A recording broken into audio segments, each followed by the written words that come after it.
Okay भैया।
Yes.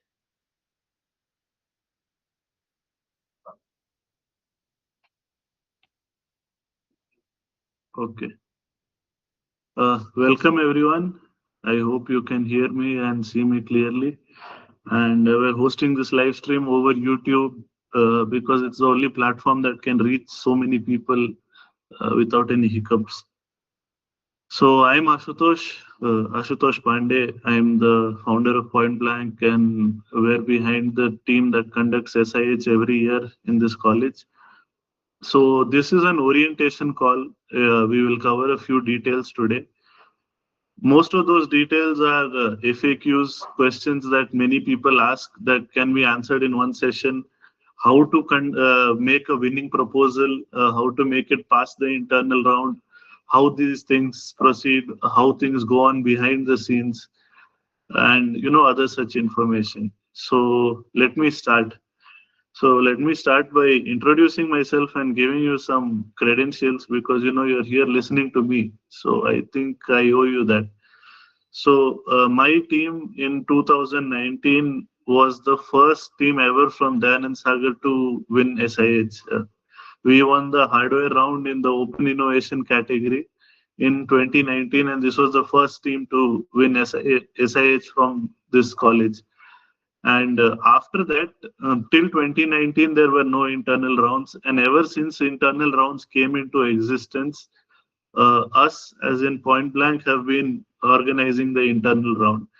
Now, you might obviously this is a bit of a strange setup.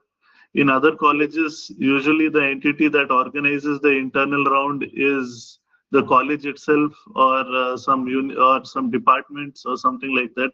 But here it's a club, but it's there for a good reason. One is that we have a lot of SIH winning teams.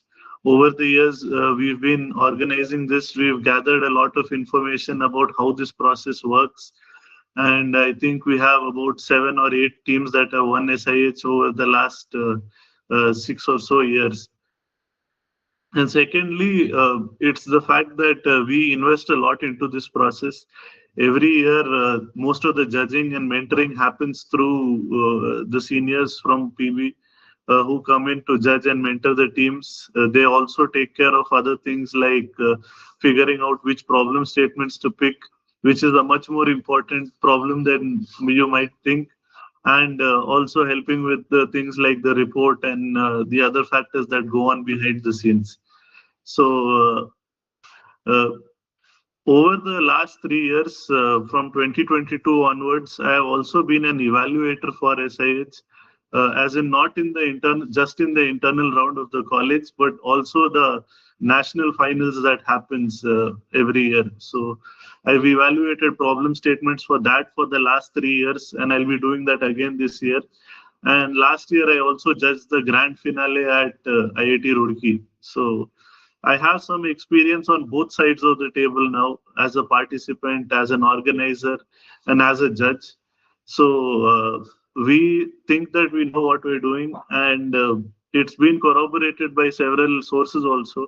In fact, AICTE and the government has sent people from their office to investigate how our college does so well in this hackathon, because every year we manage to send 5 to 8 teams to the grand finale, and last year we had 3 winning teams.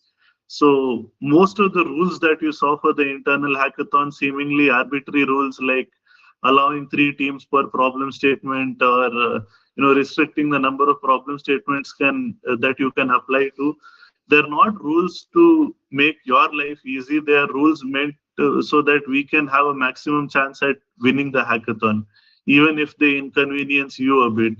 So I hope you can understand it through that lens.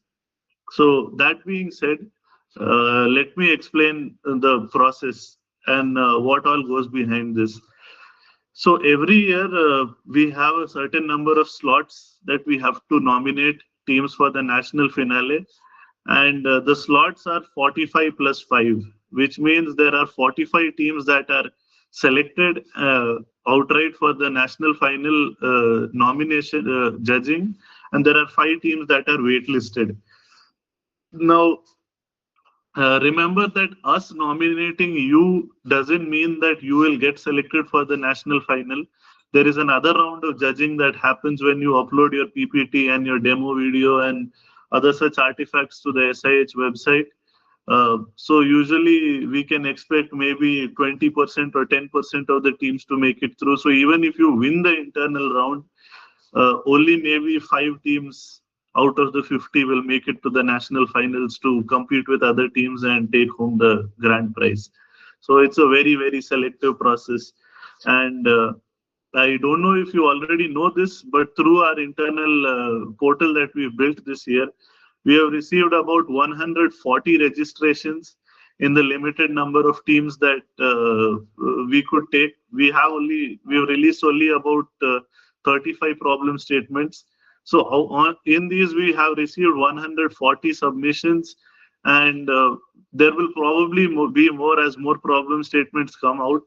So it is incredibly competitive. Don't take it for granted. And one thing that I want to stress on is that generally the rule is that from one college, only one team is nominated for each problem statement. What this means is if your problem statement is, say, PS 1577 or 1508 or whatever it is, your problem statement, and there are 4 teams that are competing in Dayanand Sagar for that problem statement, even if we nominate all 4 for them, and even if all of the 4 entries are very good, only one of them will be nominated to the national finals. This is because SIH also aims to increase uh, diversity in the number of institutions it reaches.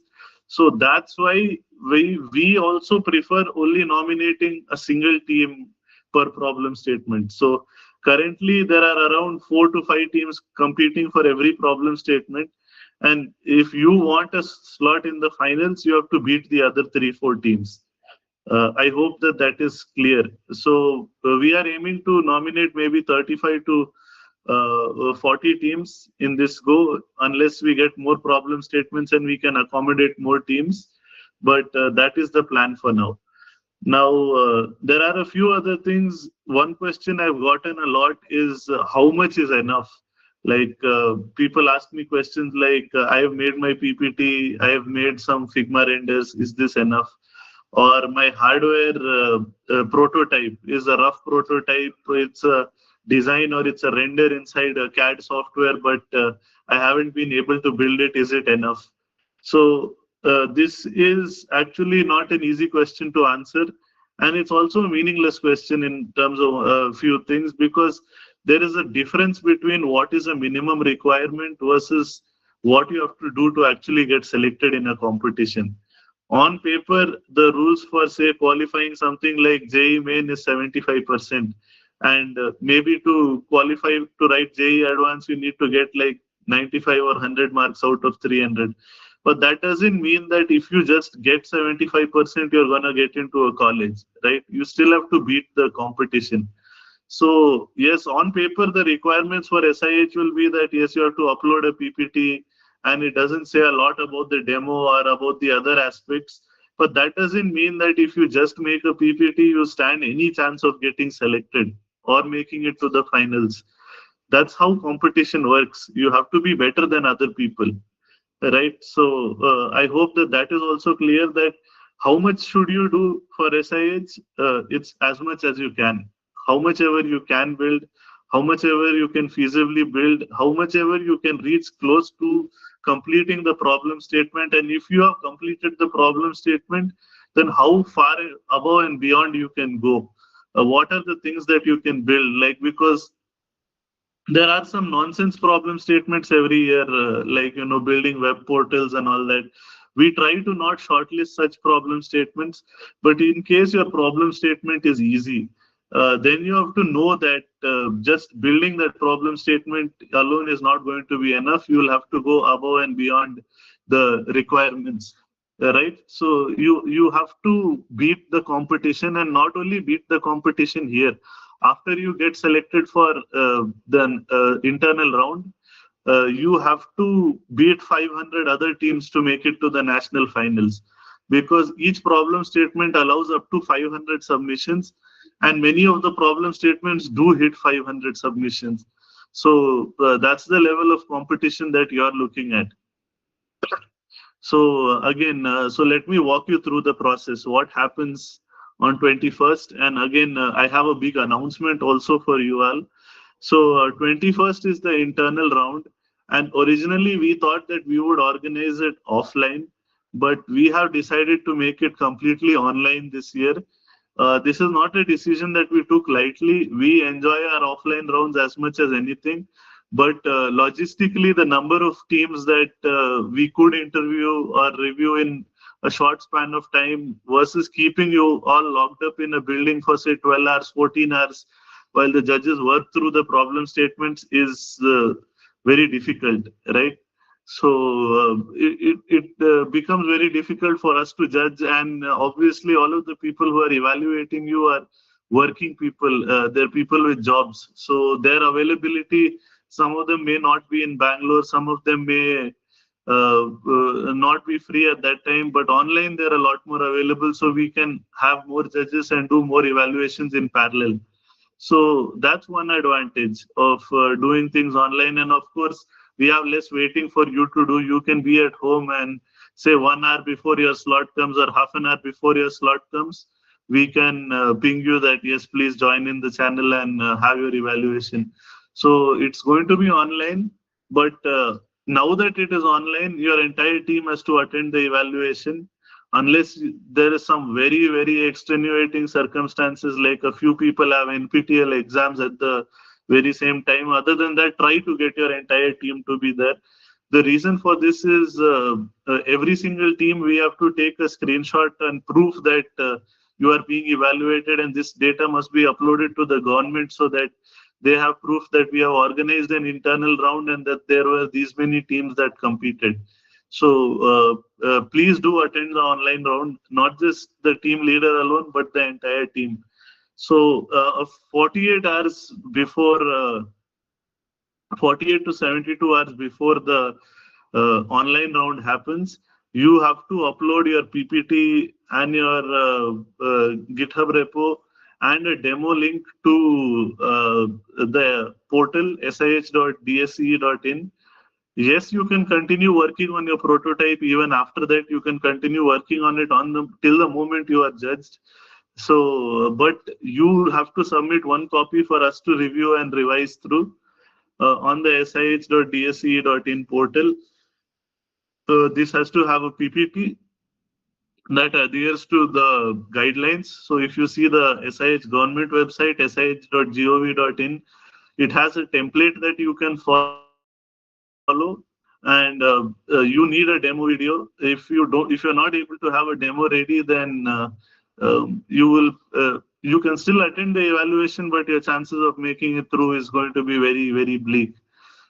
And yes, you have to submit a GitHub repo so that we can evaluate your code for things like plagiarism, unattributed LLM usage, and license violations and other such problems. So you have to submit your code on GitHub and it has to make sense. You need a README and you have to explain what the different parts of your code do. It has to be a proper GitHub repo, not just all of your files dumped in one place.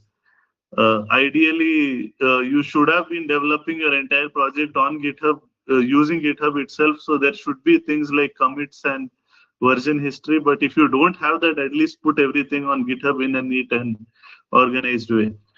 So we'll be going through the pre-submissions. We'll be going through your entries on 21st. There will be an evaluation, and we will select a certain number of teams for the national finals. Then there will be some various government processes that have to be done. There has to be a consent letter that has to be signed, which has the details of all the 6 participants from the college side. So we will take care of all that. And for your information, and this is internal news that I have received from AICTE, the SIH final round will be held between 4th and 8th December, and all of the colleges in India have been informed to not have internals or external or any kind of exam during that time. So AICTE has explicitly sent this mail to all of the principals and the departments. So please don't worry about college exams. College exams will not be there when the hackathon is happening.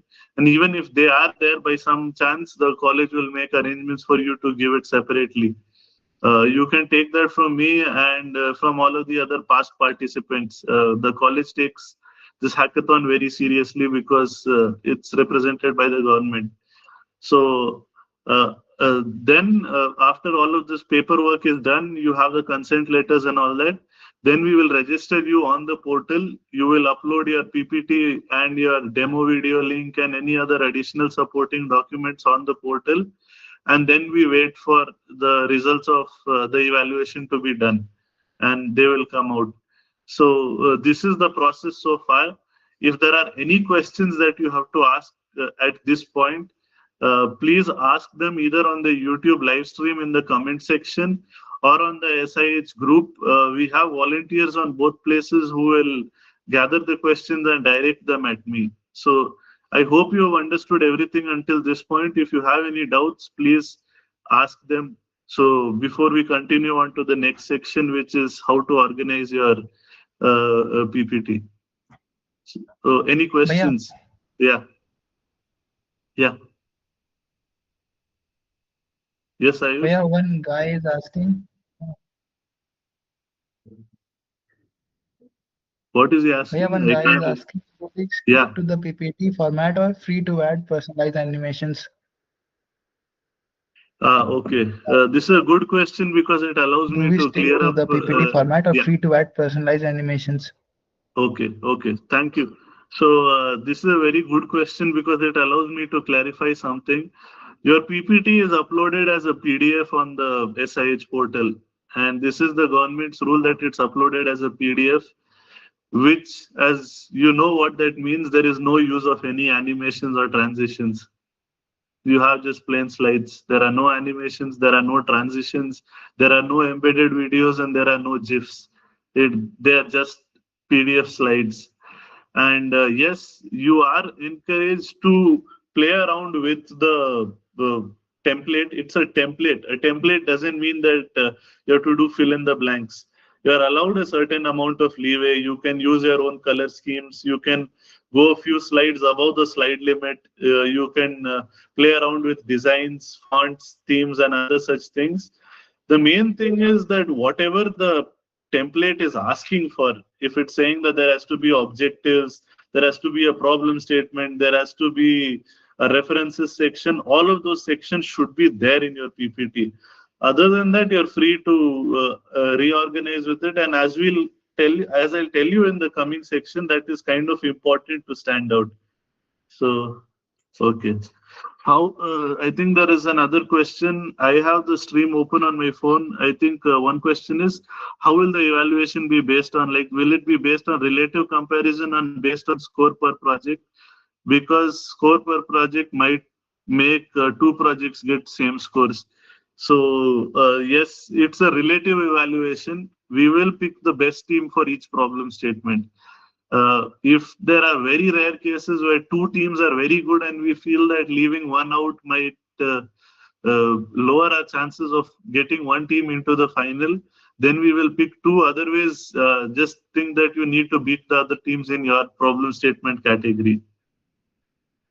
So, will the screening round be evaluated by point blank or the SIA judges? So, it will not be evaluated by point blank in the sense that it will not be evaluated by any of the current students of DSCE.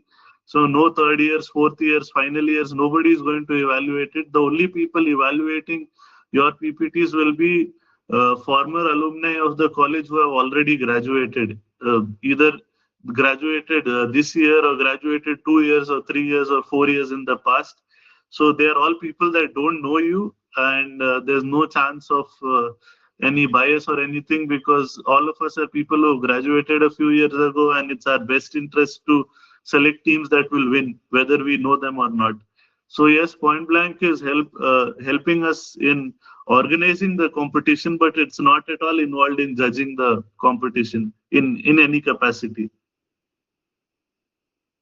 So one more question is it allowed to upgrade, make changes to a project after college level hackathon for main SIH? Again, yes, this is a good question. Yes, you are allowed to do that. Hopefully, once the internal hackathon gets over on 21st, this depends on a few factors. Actually, one is that if you go to sih.gov.in, you will see that every team has every problem statement has a counter. So starting from 0 and the counter stops at 500. So if your problem statement does not have 500 entries, we will try to give you at least a week more to after the internal round to refine your PPT, to work on things and other such stuff. We will try to give you a week more to polish everything and submit it for the national round.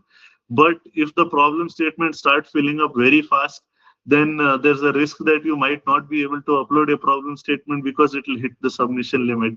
So in that case, we will ask you to submit it early. But yes, you will have at least a few days to work on it till the main round. Is it a better to make a video using an external camera, or screen recording is better? So I don't know what you mean by this. I think if your demo is a software, as in it's running something that runs on mobile or runs on a laptop inside a web browser, please do screen recording. Don't take a recording of your laptop. That's stupid and it will look bad. Don't do that. But obviously, if your demo is hardware, then there is no screen recording. You have to use a camera and you have to edit your video properly to make it look good. If a team has been selected in the internal round, will it be possible to replace a team member with everyone's consent? So there are some rules around this. The government rules state that the team leader cannot be replaced under any circumstances. If your team leader quits, your team gets disqualified.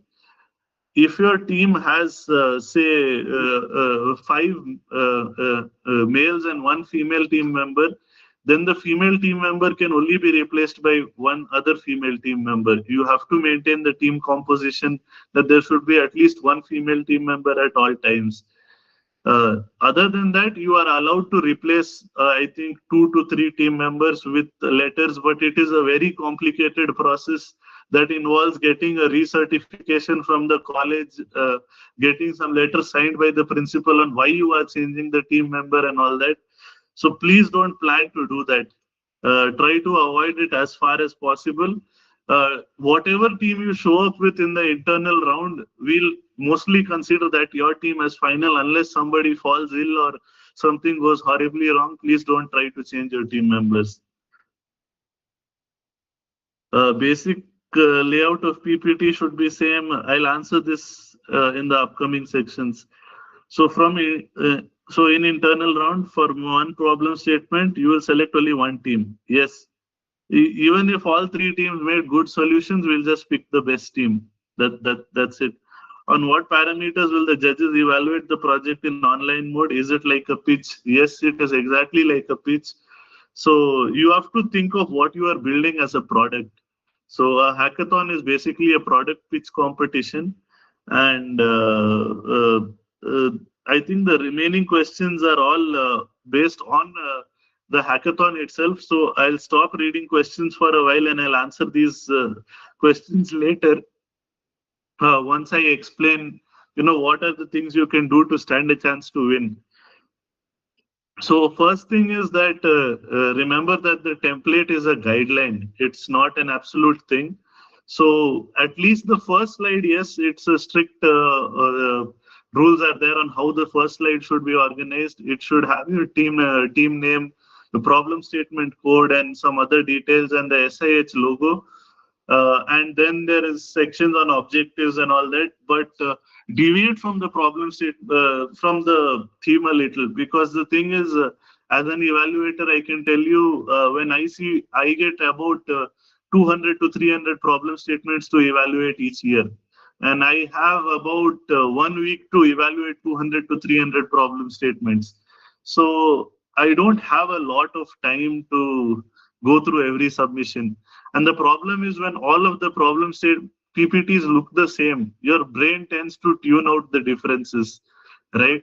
So if there is some PPT that's designed a little uniquely that stands out, like let's say a few things that you can do, you're building a product, right? So your product can have a logo, your product can have a name, then those are some things that stand out. Then I also look for evidence of research.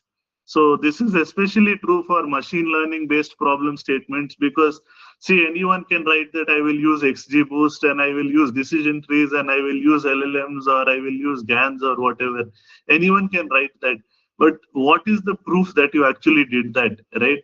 So you tell that I am going to use XYZ model. Why are you using that model, right? You need to do some research. You need to show that I trained the model for these many epochs. These were all of the models we considered. These are the accuracy scores I got.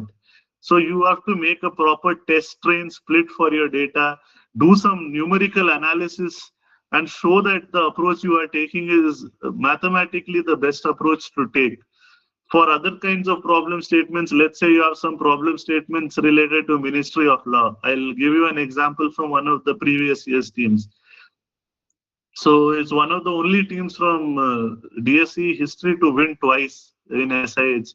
And the first year, they built a problem statement for uh, uh, uh, an app that would be used by judges and the judiciary for scheduling court cases. So do you know why they won? They won because that team went and spoke to actual advocates and judges about what are the problems you face.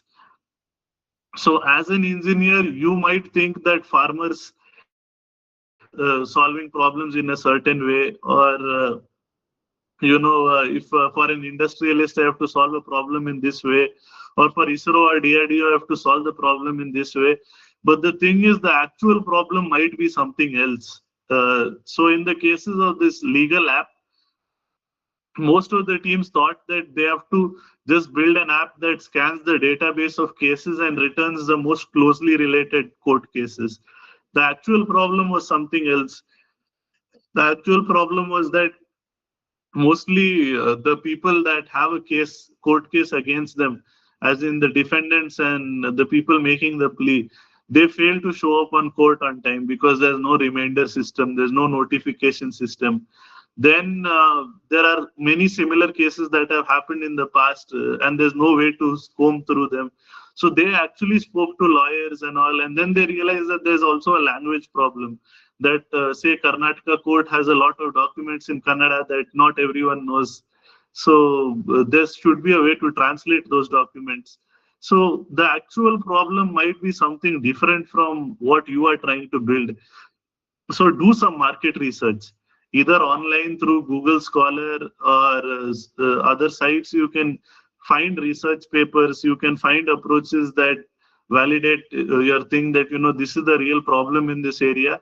Or if that is not possible, or the information there is not complete, you can simply just go and talk to people working in that area. They'll give you some feedback. And again, as I told, research is really important. Try to do some proper research on your problem statement. Give some reasons for the choices you are making. Not that just that I'll use blockchain or I'll use AR, VR. You have to get some statistics, like the statistics on learning, right? Like let's say you're building a learning app and you're using AR, VR. You have to tell that people retain more information when they're just viewing and hearing things rather than just reading them off a book, right? So get data to back up your claims. Secondly, one thing that I want to emphasize is that demo is king. Your demo is the most important thing in your pitch, and without a demo, a hackathon is just a glorified ideathon. So make a demo, make the product work.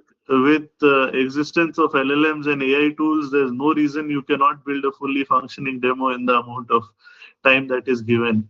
A few people said that their data sets are not available. So for this, I have a few things to say. One is that we explicitly try to pick problem statements in which data sets were available, because data sets where problems are not available is very difficult to, problems where data sets are not available is very hard to work through. But in case data sets are not there, please search the internet for the closest possible thing that you can get. Kaggle is a good source of data sets. Google Scholar is also a good source of data sets. There's a lot of information you can get on the internet and a lot of data sets to validate your own approach. If it is some really low cost thing, then consider making your own data set and annotating the stuff yourself. Yes, it's a lot of work, but if none of the other teams have done that work, then your approach will surely stand out. So your demo is king. Make a crisp demo video, no longer than 3 minutes, that properly introduces your problem statement, properly explains what you are building. So for this, yes, use a mixture of screen recording, clips, and voiceovers to explain what you are building. Don't just play slides. Don't play slides on a demo video. That will really piss people off, the judges off, that you're wasting our time. Build a proper demo, and this is very, very important. Thirdly, again, do some business projections for products that are in the open innovation category, or where you have to build a business model, right? Please try to build a business model. If it's not clear how your product will make money, it is not going to win, right? So your solution cannot be that I will sell it to the government or blah blah blah. You have to properly explain how the thing is supposed to make money. If you have hardware, then you need to have a bill of materials that breaks down exactly how much each component costs. If you have an industrial capacity, if you're ordering in lots of thousands from China, then how much will it cost? How much will the fabrication cost? How much is the final product piece? What is your profit margin over that? What is your projected selling price? Compare then a fourth point is that compare your product to other products in the market. Try to do some market analysis. What are the things that already exist to solve your problem? Obviously, there will be something or the other that already exists in your problem space. You have to take that head on and tell that, okay, this is the product that already exists in the market, and this is the problem that it has. You have to take it head on and explain it. Right. So if you don't do that, then you're just running away from the problem and not really solving anything.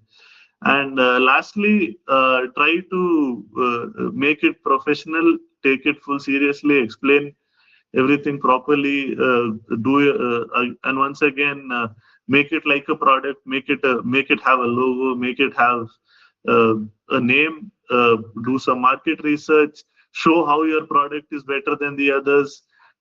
Then finally have a demo video, include your references, read good amount of papers and implementations before you build whatever you are building.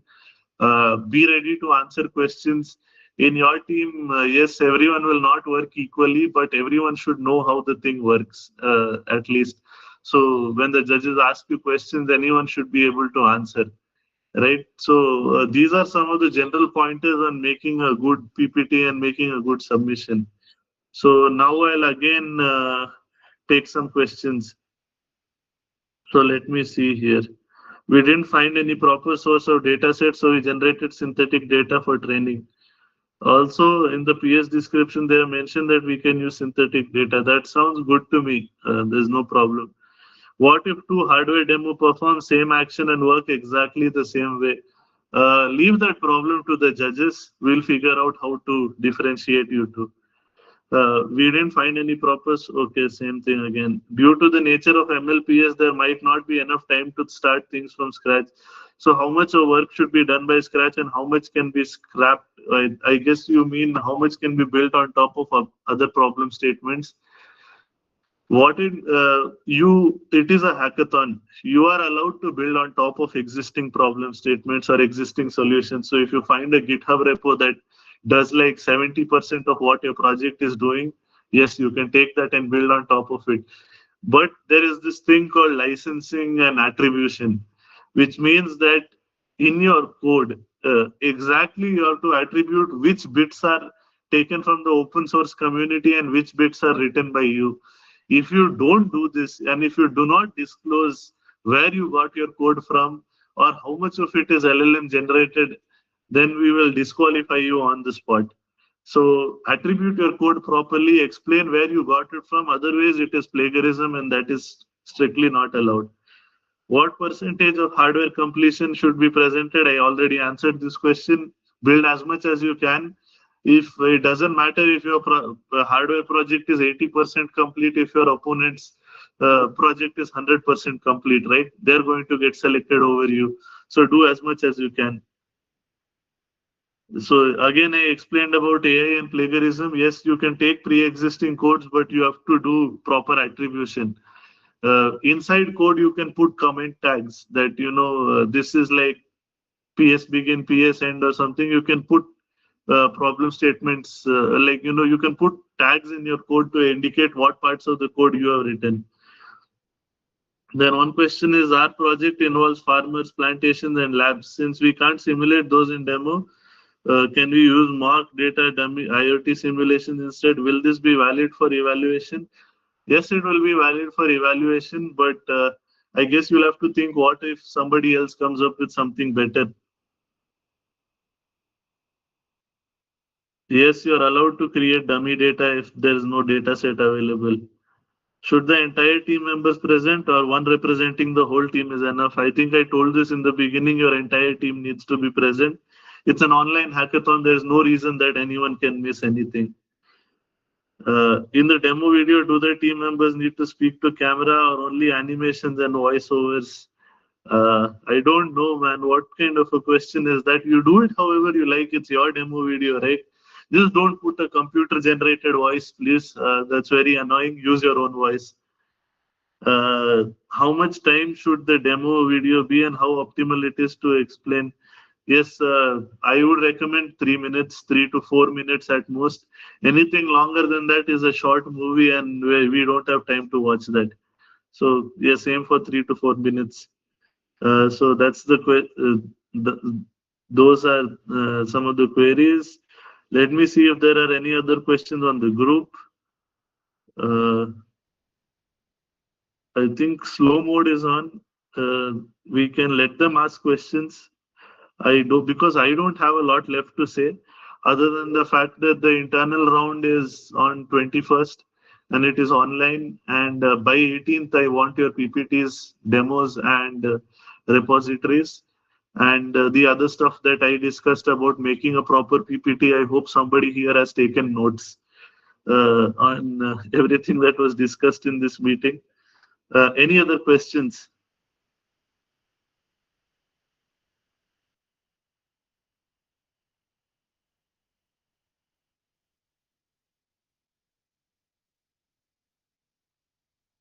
Plagiarism.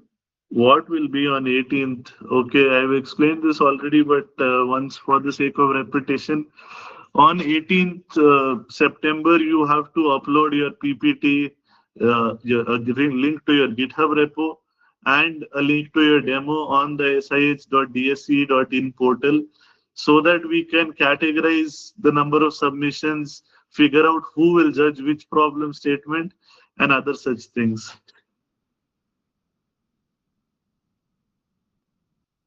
So again, your question is, I meant talk during the entire pitch. Should the entire team talk, or so? I don't know what you mean by the entire team talking, because if six people talk together, it's not going to make much sense. Six people can sing together though in a band, but if you make even six people talk one after the other in 3 minutes, you're going to have 30 seconds for each person. That doesn't sound very efficient to me. I think one or two good speakers can present the whole thing. Is adding new tech like blockchain into the project considered innovation or extending the solution? No, it's not considered as innovation if you just do it for the sake of making it innovation. There are some problem statements where a blockchain is good, but there are many problem statements where a blockchain is unnecessary. So, are you using the features of blockchain in a way that makes sense? For example, if it's a hospital and the patient data needs to be kept encrypted on chain, maybe that could make sense for a blockchain. But even then, you have to explain about the other weaknesses that blockchain opens up. For example, 51% attacks. If all of your data is stored on only one node in the hospital in a blockchain, that can very easily be altered. So one of the features of blockchain, which is immutability, is lost. So don't innovate for the sake of innovation. The innovation should make sense. Can you please brief a little more about plagiarism testing and how to avoid them from our side?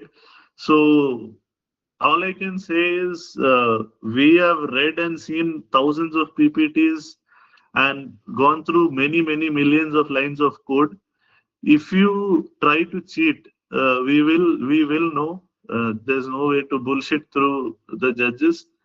And yes, we have tools to uh, check for plagiarism and flag plagiarism and other things. And no, we will not tell you what those tools are, because then you just run your submission through those tools to circumvent the plagiarism software.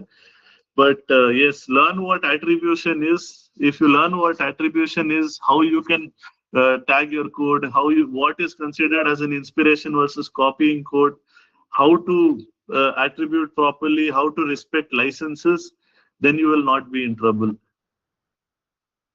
So that's it. Uh, I don't see any more questions. If there are no more questions, I think we can. Oh, yeah. So, one more thing is in case any first years have joined here, the Smart India Hackathon is for second years only, second years and third years and fourth years only. It's not for first years.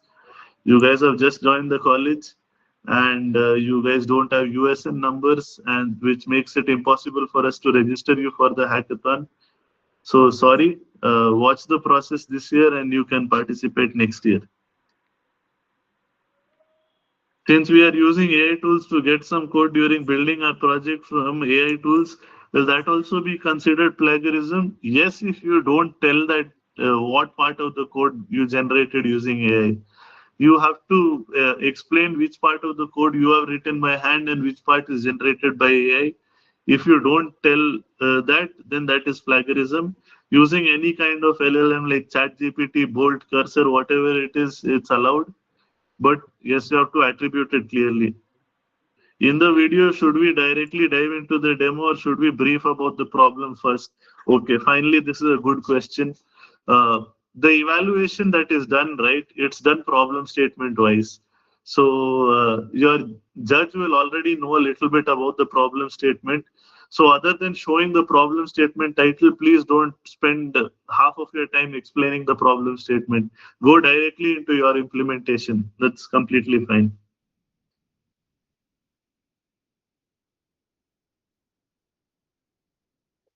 So I think we are done.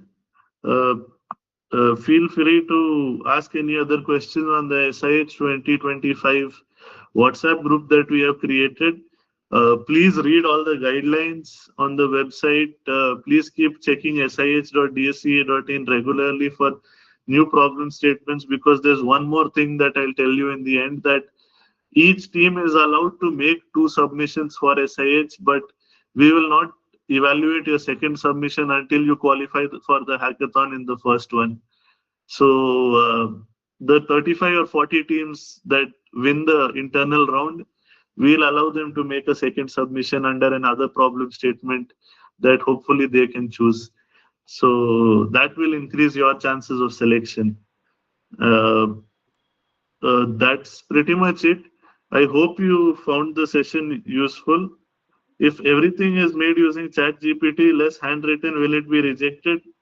Probably because ChatGPT is going to generate the same project for everyone who is doing AI generated bullshit. So yes, it will be rejected. Please use your own brain. So that's all there. And in the end, again, you have to use common sense, and that's what I would recommend. Please don't leave your brain at home. Think about what you're doing. If it makes logical sense, do it. Otherwise, ask questions. You can see we'll put new problem statements on sih.dsc.in from time to time as they come from the government. We're still waiting for the notification. And yeah, if you are not able to register, or you're starting on some problem statement late because got added late, don't worry about that. We'll give you more time to build if that's the case. And other than that, I hope that this session was helpful and it helped answer your questions. I don't. I think yeah. Anything else? Yes. Bhaiya, I have one more thing to add. We have Yeah. received many queries regarding members change. So you can replace your team member according to the rules mentioned by yeah, like Ashutosh Bhaiya recently, and the data on the portal will be changed only after you get selected for the internal rounds. Yes. So yeah, team change requests and all, everything will be considered later. If you made some typo while filling in the form and all, don't worry about all that. The first thing is we have to evaluate you and see if you get into the final or not. Once you make it to the final, we'll ask for all of your details again, fill it in the form, give you a printed letter that you can verify if everything is correct or not. It will be signed, sealed, and stamped by the principal and the institution, and only then will you participate in the final round. So don't worry about all that. We're also getting requests for change of problem statements. This is something that we cannot allow right now due to limited budget, but it may be possible in the future to withdraw from a problem statement and pick another one. And yeah, so that's the information. And it's going to be a continuous process. There may even be more than one internal round of judging. So stay tuned, stay in touch, keep following Point Blank on Instagram and Twitter so that you get updates instantly. And also, please join the SIH 2025 channel. I have allowed all team members to add other team members. So if you are the only person in your team, please add your other team members also to that group so that everyone else is there. I think that's it, and we can conclude the call, right?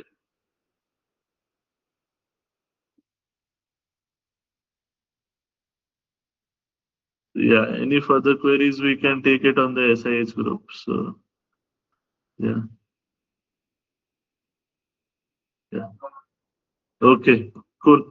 So that's me signing off, and all the best for the internal hackathon. See you guys on 21st. Bye, and have a great weekend. Thank you.